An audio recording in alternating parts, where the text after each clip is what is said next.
সুকুমার রায়ের জন্মদিন উপলক্ষে আজ আমাদের নিবেদন সৎপাত্র। শুনতে পেলাম পোস্তা গিয়ে তোমার নাকি মেয়ের বিয়ে। গঙ্গারামকে পাত্র পেলে জানতে চাও সে কেমন ছেলে। মন্দ নয় সে, পাত্র ভালো, রং যদিও বেজায় কালো।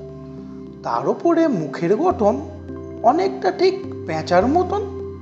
বিদ্যা বুদ্ধি বলছি মশাই, ধন্যী ছেলের অধ্যাবসায়। 19টি বার ম্যাট্রিক এসে ঘায়েল হয়ে থামলো শেষে। বিষয় আশয় গরিব বেজায়, কষ্টে সৃষ্টে দিন চলে যায়। মানুষ তো নয় ভাইগুলো তার, একটা পাগল একটা গোয়ার। আরেকটি সে তৈরি ছেলে, চাল করে নোট গেছেন ছেলে। কনিষ্ঠটি তবলা বাজায়, যাত্রা দলে 5 টাকা পায়। গঙ্গারাম তো কেবল ভোগে বিলের জ্বর আর পাণ্ডু রোগে।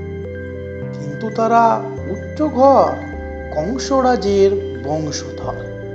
শ্যামলাহিরি বনগ্রামের, কি যেন হয় গঙ্গারামের। যা হোক এবার পাত্র পেলে, এমন কি আর মন্দ ছেলে। নমস্কার।